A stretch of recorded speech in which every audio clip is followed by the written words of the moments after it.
Honestly, Hello, everyone. Hello, Hey, everyone. Tennocon.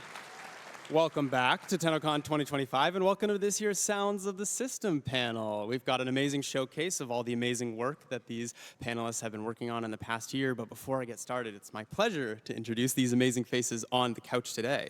Starting at the end with a face and voice you know and love, please give a warm welcome back to Matt Chalmers. Hey, how's it going? Next up, also a member of our returning cast, a big hello to audio lead for Warframe, Eric Preston. Hey everybody, how's everyone doing? What's up? Can I get a Clem in chat? Can I get a Clem in chat? Spam Clem. It's already there. Clem. Beside him, she's our Atomi cycle riding master of magnetic queen. Please give it up for the voice of Aoi, Alpha Takahashi. Konnichiwa! So lovely to see you here today. Thank you for coming. Starting us off with our fresh faces to the couch this year, please welcome sound designer Paul Christoforakos. Hey everyone, excited to be here. To his left, please welcome sound designer Chris Teixeira to this year's panel.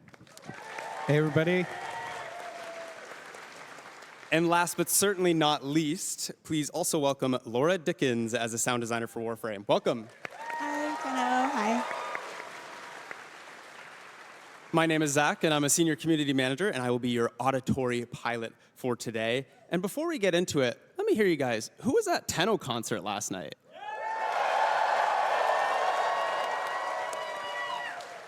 I was also there, and that's why my voice is almost gone, so you'll have to bear with me here. But what a perfect segue into our first topic of today, the music of 1999.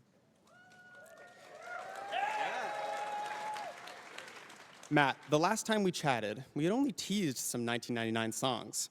Now we have over 20 original songs in 3 albums across 1999 and Tech Rot Encore, the most we've ever done for a single update. Tell us a bit about that process. Where did it all start? Well, it started a couple years ago with See Into the Flesh, where we played that in 2023 at Tennocon. And yeah, that just started with Eric being like, hey, we're getting started on this 1999 thing. And you gave me some references, and I started to figure out what that sound would be, and while still sounding like Warframe. And then, yeah, we just did basically every genre after that. Love it. I absolutely loved hearing them at the Tenno concert last night. It was a rager. What was it, your first time at an arena? Tell us about that. Yeah, first time at an arena, first time as a singer on stage. Yeah, it was weird. Yeah, usually my main instrument is drum, so I'm usually just behind, just chilling. I don't have to think about how I'm moving. So yeah, that was a lot of new stuff for me. It was absolutely spectacular. Eric, we travel across so many different vibes in each of the songs, some even lending themselves to a proto-frame. How does each personality form through the songs? Yeah, it's a really fun process, actually. We take a lot of time, like Matt and I will listen to a lot of references, like you said. And usually what it comes down to is just trying to create an interesting, like, diverse playlist of all the tracks. We don't really ever want 2 things to sound the same. You probably notice that across a lot of our updates, too, how we're always kind of changing the musical style up. So there's, like, a real conscious effort there to try and keep things fresh and to try new things.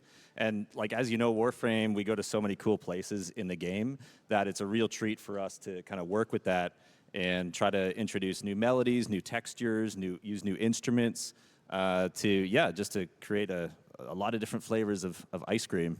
So 1999 was like a playground for us. Basically, doing our research, I listened to a lot of music through the 90s growing up, so it was a real joy to be able to go through. If you wanted a bit That's pretty darker cool. and heavier sounding, you could try adding some pink noise.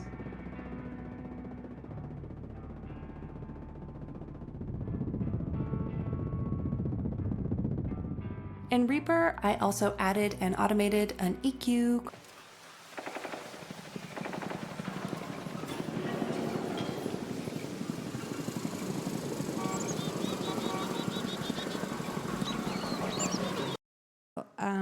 in my 20s, I used to work at like a boutique synthesizer store, and one of the perks of that job is that you could take home equipment to use and learn with, just like overnight.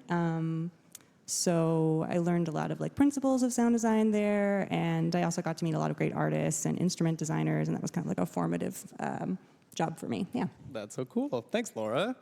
Not only did we get great music and masterful sound effects, we also had incredible performances from our latest cast, the Hex. Alpha, you are our second proto-frame to be introduced to us back in May 2024. Time flies. How was your introduction to the Warframe community? The experience has been extraordinary. I just want to take a moment and say that Warframe and last year's Tennocon, especially in particular, has changed my life. So much of my life, I've been afraid of human communication. Meeting new people, just the idea of it terrifies me.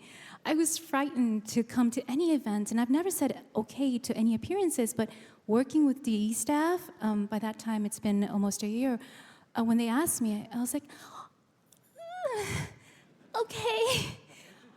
And then I actually came here, and there was so much love from the community, the people who have attended, and also online streaming and support from DE staff, and also the long-lasting friendship with our voice actors.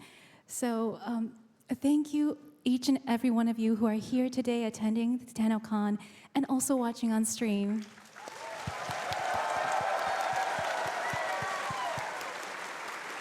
No, thank you, Alpha, for lending your voice to my favorite character in the game. So. You've also lent your talents to other games as well, but how was it recording for Warframe? Do you have a favorite line? Ooh. Well, I believe that the human body is also an instrument, and the text, the words that we see on screen and dialogues, those are kind of like notes to us in a score. But when we're recording, we're all alone. We're just inside our box, very separate from outside world. So we're recording our own melody. And it's not until I saw, or I played 1999 myself, the actual final gameplay, that we saw the whole entire orchestral piece. And that was eye-opening. It was a lovely experience for me too. And as far as the favorite line, I want to say that the favorite line in the entire 1999 is, in a moment, I think it goes like, "Can you give my brain a hug?" Right? Like that's it hits you.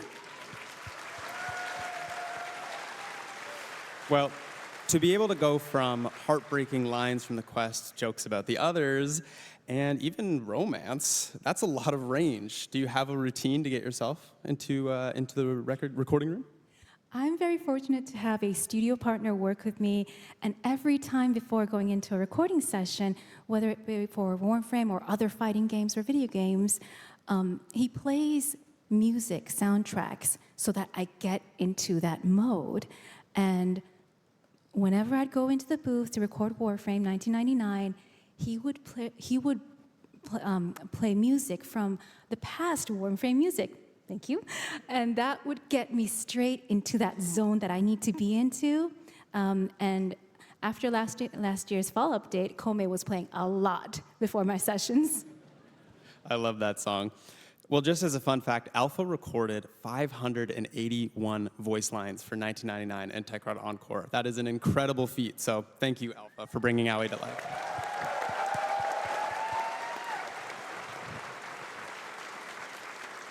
Of course, 1999 brought with us two polar opposites, the Tekrut and the Skuldra. Not only unique in their looks, they're also accompanied by masterful sound design. Paul, you worked on both these factions. Tell us a bit about step one with the sound design for these guys. Yeah, so every time we work on a new faction, our first step is establishing their voice. We always find that's the most important aspect because not only is it the most recognizable one, it then kind of dictates how all their abilities will sound. So with the Tech Rod, we obviously had a lot of their voices established because of the whispers in the wall quest. One of our sound designers, Giovanni, he really kind of pioneered that sound. So when it was time to work on 1999 properly, it was just about kind of following that blueprint that he had laid down.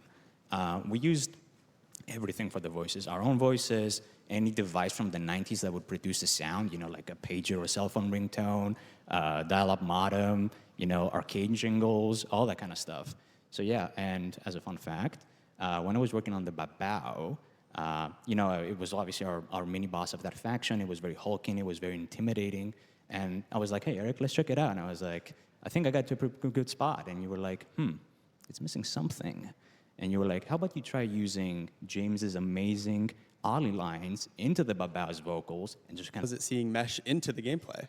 Yeah, super cool. And writing those songs was such a interesting process and learning experience with Keith. It was super fun to just go back and forth with lyrics. Sometimes we just spend 2 days in a row just like every single line, just meticulously like choosing what's the best way to say this or like the coolest way. And yeah, I mean, it was just really cool and awesome to see in context. And yeah, that mix sounds like a nightmare. So good job. Thanks. Paul, let's go back to you for a moment, as you actually had a hand in cooking up the sounds for the Coda weapons that you get for these fights. Have you worked on the infested weapons before? No, it was my first time, and as a matter of fact, as far as I know, this was the first infested weapon batch we dropped in a really long time. So it was interesting to kind of revisit that faction with the lens of the tech rod, obviously, right? So I really wanted to give each of the 3 unique weapons their own personality and kind of vibe, and I spent a lot of time just thinking about, what's the through line for each of these 3 weapons. Obviously, with the dual Torxica, I tried playing around with an infested gunshot, but what we found was just relying on a real natural gunshot and then having something on the tail to tell you that it's an infested weapon worked at the best. So every time you're kind of shooting that weapon, it feels nice and punchy, and then when you stop shooting, you kind of hear the spin down of the barrels, and you hear that little infested screech in there. Sells it perfectly. And then obviously the Coda Motovore, wow, what a weapon that was. A big hammer wheel with the occasional teeth and or spikes on it, depending on your damage type. That's crazy. So for that one, I really wanted you to hear kind of the sputtering engine, kind of revving as you hold the weapon, and kind of the spokes on the wheel too. And the occasional kind of infested vocal in there really kind of sold the vibe. And then, of course, we had the star of the cast, the Coda Bass Assist. Wow, what a weapon that one was. Just weaving in dubstep sounds was like, okay, let's do this. Let's see how that works out, yeah. I can tell you from experience that weaving in any form of tonal or musical element into a weapon is like a recipe for disaster, because you spam it so much, it can sound super grating and annoying. So Eric and I, we did a lot of back and forth, figuring out what's the right balance, how do we want to make it sound, and at some point, I think I had like 24 notes that would play like a whole song. We stripped that back to 8 notes. It made that feel more satisfying, a little bit more tame too. And yeah, I haven't seen any complaints on the forums. I think we did a pretty good job with that one. I hope. There you go, fan favorite. Well, you did spoil us, and you put a little video together of how you did the sounds for the Coda Bass Assist, so let's take a look at that. Hi Tenno, my name is Paul, and I'm a sound designer at Digital Extremes. Today, I'm going to give you a quick breakdown of how I made the dubstep sounds of the Coda Bass Assist. First, let's take a listen to how it sounds in-game, and then we'll jump over to my Reaper session.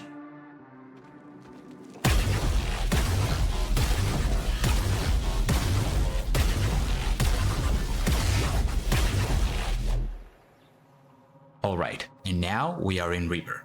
The dubstep sound is comprised of 3 separate layers, all of which are made with the software synthesizer that you can see on screen called Serum. Let's take a listen to how each of these layers sound on their own and then put together. Let's start with layer A.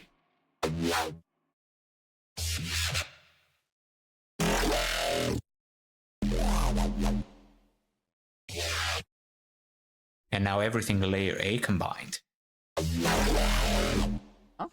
Let's move on to layer B. On all consoles.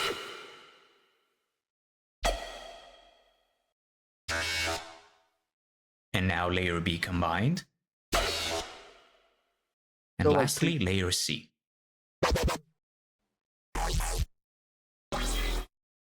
And everything in layer C combined.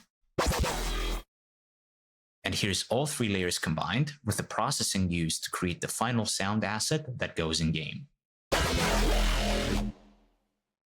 And to wrap things up, here's a few variations that include the dubstep layer, the punch layer, the shot layer, and the mech layer. All these sounds put together create the final result you hear in game.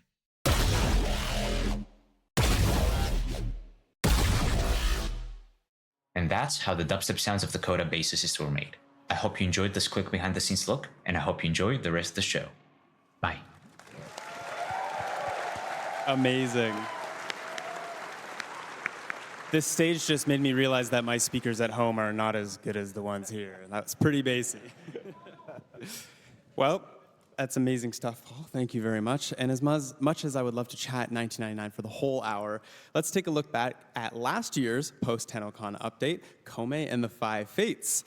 Other than Prime Warframes, Warframes don't really get their own theme songs, but Kome's theme song, What Is My Fate, is such a banger. How was it working with Matt, Eric, to create something that would play as a theme song to an entire mission? This was a fun one to work on, I think. So this one kind of started off with, I remember putting together some references for Matt, sitting in my office going, okay, what are we going to do for this one? I think the first thing that I did was I like to kind of like, again, I mentioned it before, look at references, get some ideas.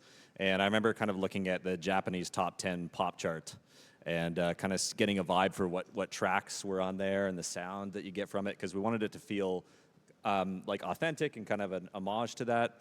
And ended up finding one cool track called Tokyo Calling. I don't know if anyone knows that track. But if you listen to that one, there's some influence that comes from that kind of gives like the drive and that kind of like poppy in your face feel to it. And then, yeah, I mean, Matt masterfully wove that in with other themes and elements, different instruments that are inspired by kind of the visuals and the vibe of the update. So yeah, that one was super fun, and I think it turned out great. So. Yeah, it's so unique. And you just mentioned the instruments as well. Do you know the names of some of the unique instruments that you guys were using for this? I had a bit of koto in there, but the main thing was the vocals, and I had an amazing vocalist, Chihiro, help out with the vocals, but also the Japanese translation, because I wanted to make sure that it made sense and I wasn't just using Google Translate. And so when I was working with Chihiro, I was like, okay, here's a line. How do I say that? And then she would give me the pronunciation, and then I'd be like, oh, okay, it's that many syllables now. And then I'd be like, well, if I shorten it, which word can I take out to have it make sense still? So yeah, I was very careful about that. And Alpha, did I do okay? Kono toki Whoa, matita. Kono toki o matita. It goes, I think it means something like, I have been waiting for my fate. Yeah. There's a lot of like brutal lyrics. I can't remember all of them, but there's some creepy stuff in there. It's engraved in my brain at this point. I think that's my favorite song. Thank you. It was so cool. Such a banger and such a unique update for so many reasons. Chris, you had a hand in bringing the Kome Warframe to life. Tell us a bit about that. Yeah, absolutely. Kome was probably one of my favorite Warframes to work on so far. Really unique frame. There's so many special things about Kome, but it kind of all started with the gamble frame, right? So it started with the dice rolls. So I was rolling dice on different surfaces. How does this sound? How does that sound? You're going to hear it all the time, so I wanted to make sure the dice were good. And I think I hit that mark when Eric sent me a message, and he's like, I think you got it. It sounds like I want to eat them. And I was like, yeah, I think that's it. It's like M&Ms or something in your mouth. So Eric. And I was like, I get that sense too. So yeah, I think that was good. And then it was really cool to work with Japanese style instruments. So I got the koto when you roll sixes, and I got Japanese Shinto bells in there. There's so much to it. Also, I found the heels looked really cool, and I was like, I think this frame needs like unique footsteps, like some clicky, kind of like where you're walking around. So I made footsteps for different surfaces. Anything you walk on kind of sounds like heels. Felt like it matched the character. So yeah, that was a really fun one to work on. That's so cool. And of course, the ability sounds of every Warframe are always super unique, but you put a little behind the scenes video for us together to show you how you did it. Yeah, Let's take a look. Hey everyone, it's Chris from the sound team. Today I'm going to show you how I made Komei's Bunraku ability sound. Komei's fourth ability, Bunraku, blasts enemies, giving them a variety of status effects. But what's most awesome is she turns enemies into marionettes. I wanted to build on this concept by envisioning enemies were physically turned into wooden puppets along with a music box tune while they danced. To do this, I picked up a wooden build-it-yourself music box kit.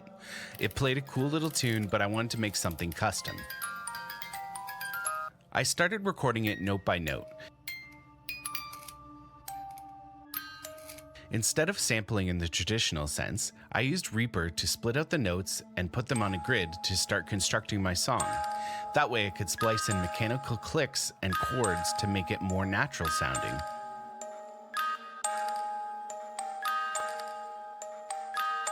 After experimenting a bit, I came up with 2 unique loops that can play on puppeted enemies.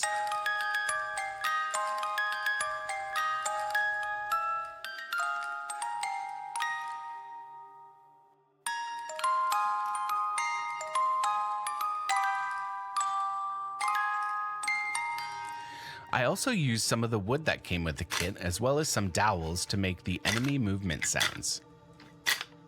For the main part of Komei's Bunraku ability, I used many samples to create a unique energy buildup sound, followed by a powerful impact. There are also whispered Japanese voice lines that translate roughly to "puppets dance."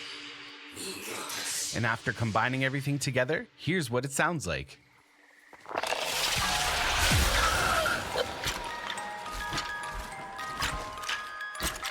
Thanks for watching. Enjoy the rest of Tennocon.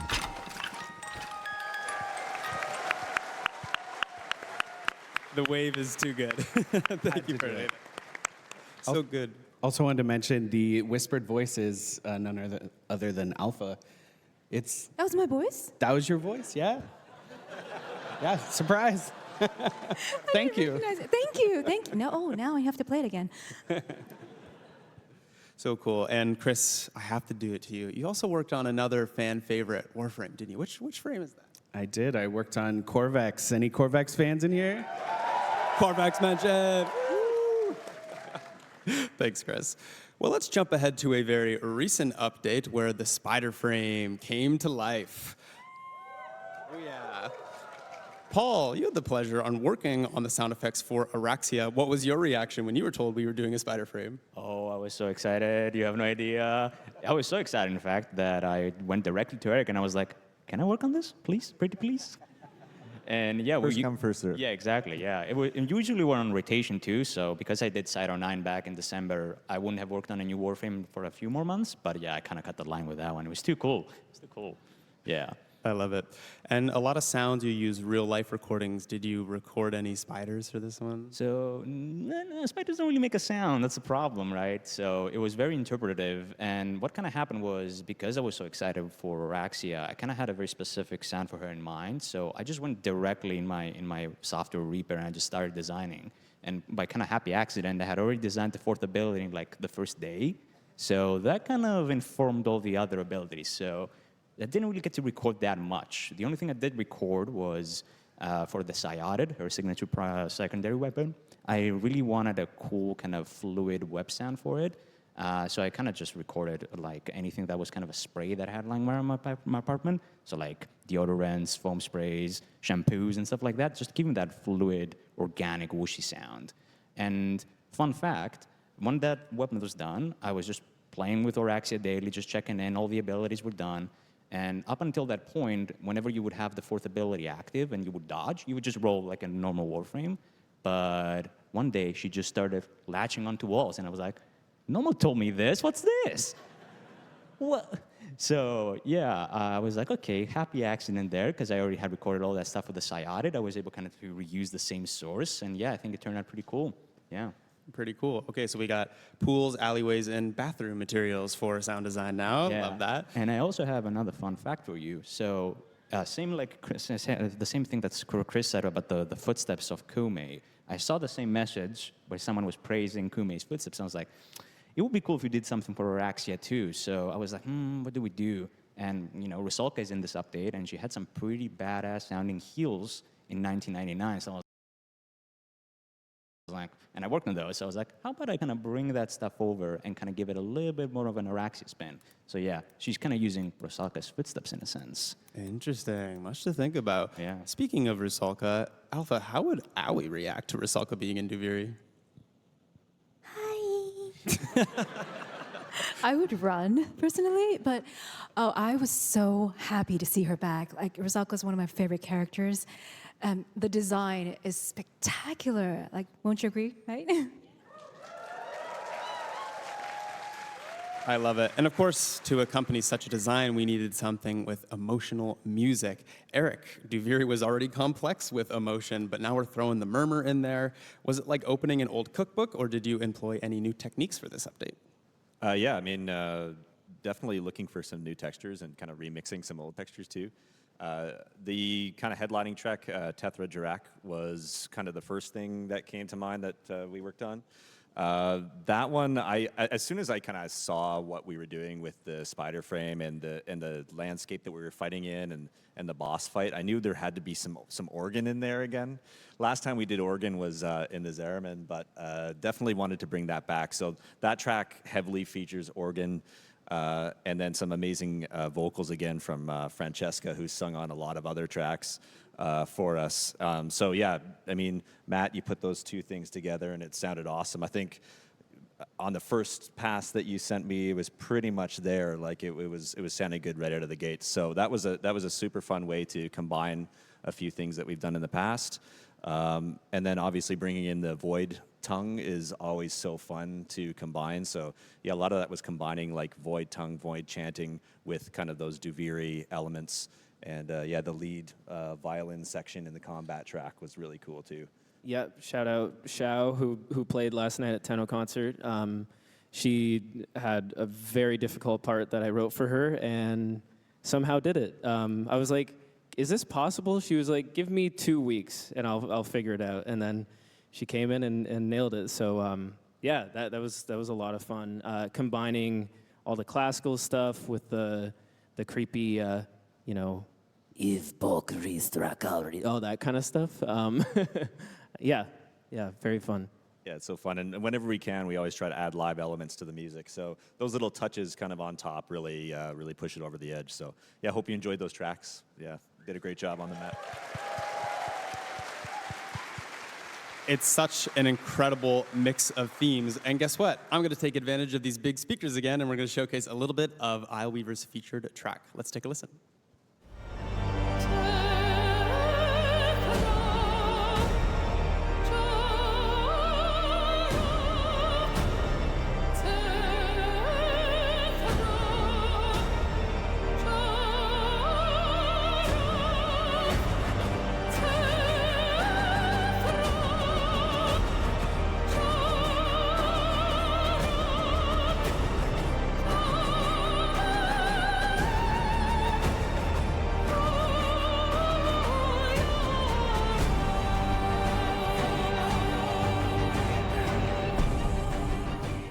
Oh, chills. Yeah, incredible. Fran. Shout out, Fran. Now, as you know, we are celebrating our 10th Tennocon, so I thought, what better time to look back and reminisce? So I've got a question for everyone here. We'll start with you, Matt. How have you evolved your craft over the years?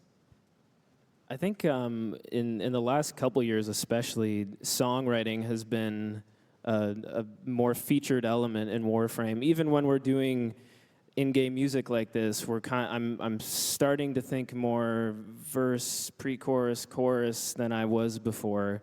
Usually with instrumental music, I would just kind of think like section A, section B, section C, and make sure it loops nicely and all of that. But now that we're adding more vocals to everything, it feels like an opportunity to make things a little bit more catchy and listenable outside of the game.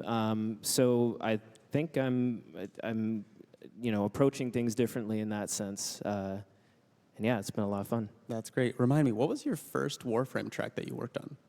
Ooh, I think it was for the new war, and I think it was a cutscene with Cal, I believe. It's just a short little thing that Keith gave me. And yeah, that was the first thing I did. That's super Rest cool. is history. Yeah.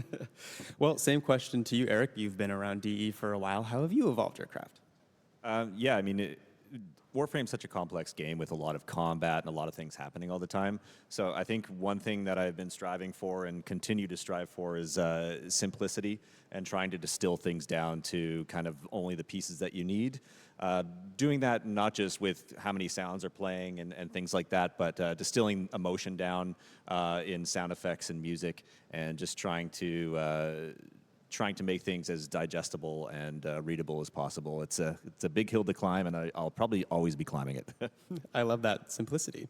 Alpha, same question for you. I've been learning that staying true to yourself can be sometimes very, very powerful.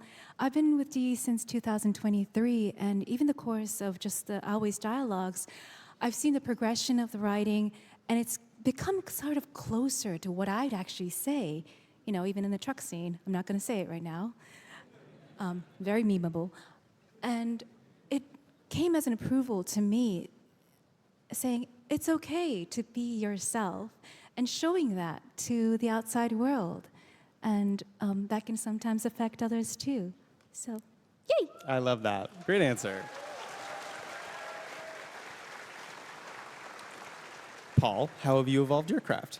I have to echo Eric's sentiment. Sometimes less is more, and that's something I found like it to be true all the time. I have a really good example for you. When I was working, spoilers for the Jade Shadows quest. If you haven't played it, go play it, please. So when I was working the cinematic sequence when Stalker is about to escape and he is ambushed by Zito in the Corpus, you know, it's a very chaotic sequence. Bullets are flying, you know, Stalker is grunting and he's parrying, and then eventually he gets shot in the leg and he kind of just kneels and falls. Initially, that sequence was like, it had full sound coverage, everything kept going, but, you know, we removed everything, and the only thing you hear as he falls is just one bass hit. Boom. And then everything just kind of muffles. And then the emotional uncertainty kicks in. And there's nothing there but the music and then the baby cry. Super powerful moment, and in my opinion, one of the kind of apex moments of that quest. And I think one of the big reasons why it's such a memorable and emotional sequence is because of how little we put into it, in a way. Wow, that's super interesting. Thank you for sharing.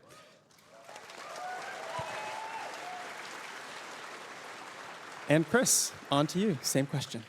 Yeah, for sure. I think when I would record something or start layering in samples for a sound, that would kind of be the sound as is, kind of like that, maybe some effects and things like that.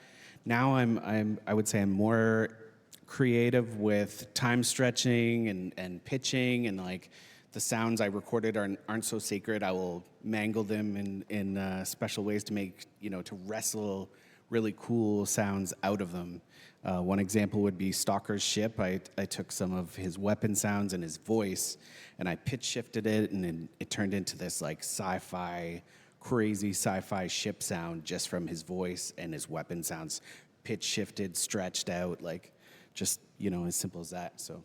Wow, that's super. It's almost like molding with clay, but for sound. That's super interesting. Thanks, Chris.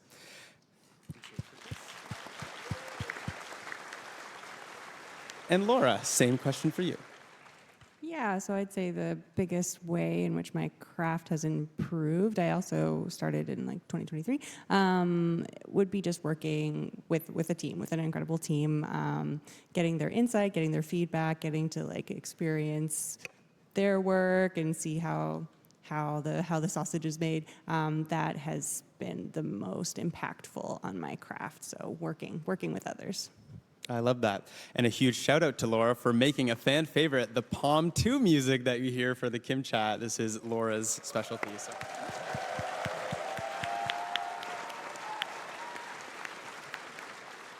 Well, community is, of course, a huge reason why we can celebrate our 10th Tennocon.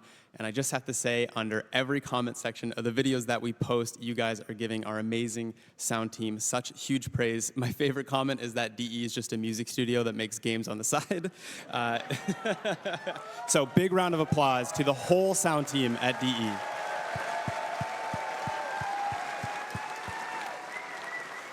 Incredible. As we near the end of our time here, I wanted to have a bit of fun. Warframe has lots of iconic lines from our wonderful cast of voice actors, but what if they were read by our wonderful cast of panelists? So there's a piece of paper that I've handed all of them that have a voice line from the game, and if they would be so kind to read it out loud, we're going to start with Matt. Up. I'm very excited now. The anticipation, ooh. I always learn so much from a live dissection. Incredible.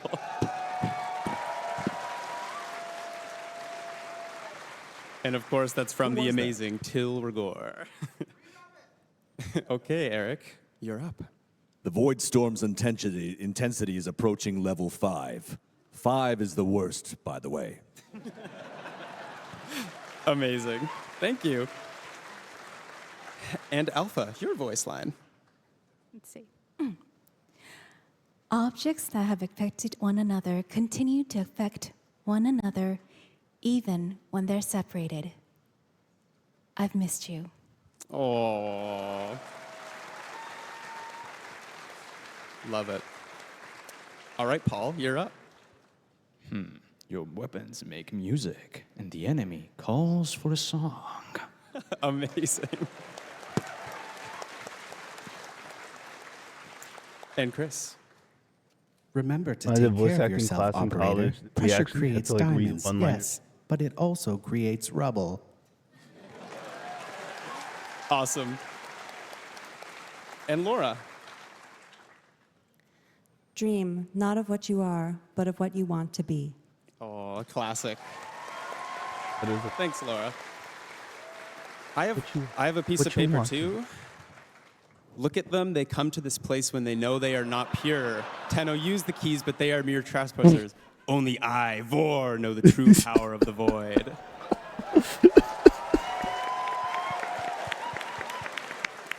Why that was fantastic. long boring monologue? Now, I can't just end the panel without one more thing. We're just 2 hours away from learning about the next chapter of Warframe, but how do you guys feel about a little bit of a tease?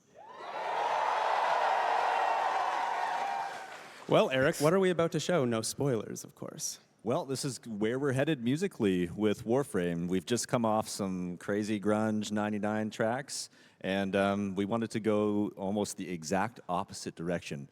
So this time we pulled out all the stops. This is the first time we've recorded a 50-piece orchestra for the score. So yeah, here's a little behind-the-scenes look of what's to come. All right, let's take a look.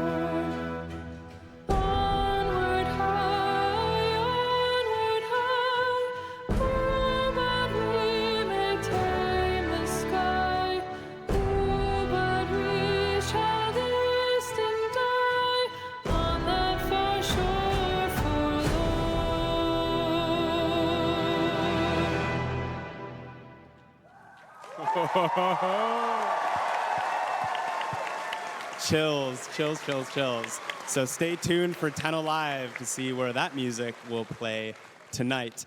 Well, panelists, we have just a few minutes here, so any departing words for the wonderful Tenno in the audience today? Thank you all for playing Warframe and coming out to this convention and being part of this special event. I hope you all enjoyed that concert last night if you were there, and just cannot wait for you guys to see what's coming up. So thank you. Amazing. Well, Thank you to my amazing couch of panelists. Thank you to the whole sound team at DE and DE as a whole. Thank you guys for watching, and stay tuned for the narrative panel up next. Thanks, guys. Thank you.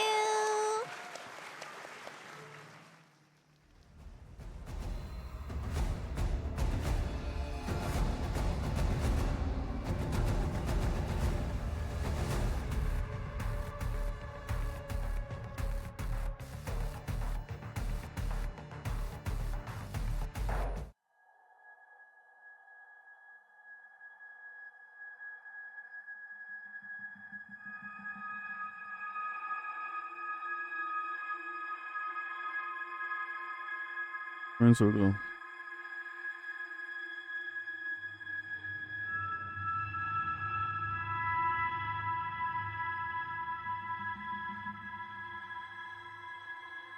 But what there?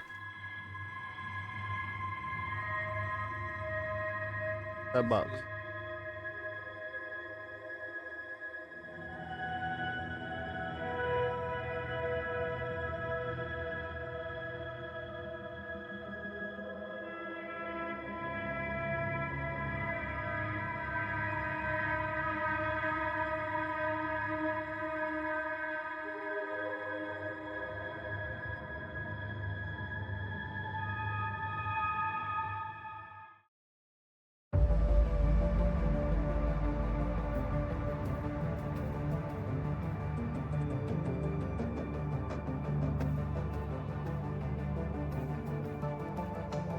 I don't own any.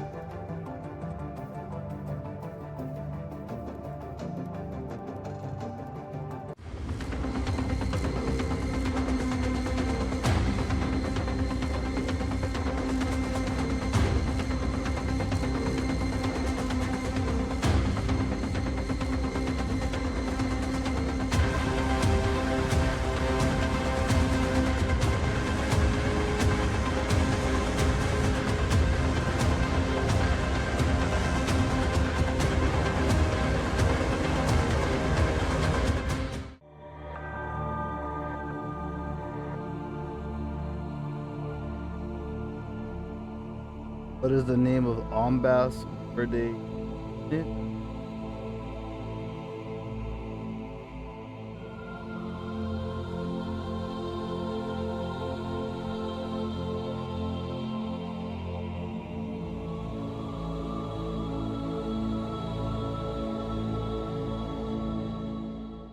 All these things, man. Didn't even have to look at chat. This is how they hint on what's coming. I just can't decipher this crap right now. This is weird. Home on the range costs less.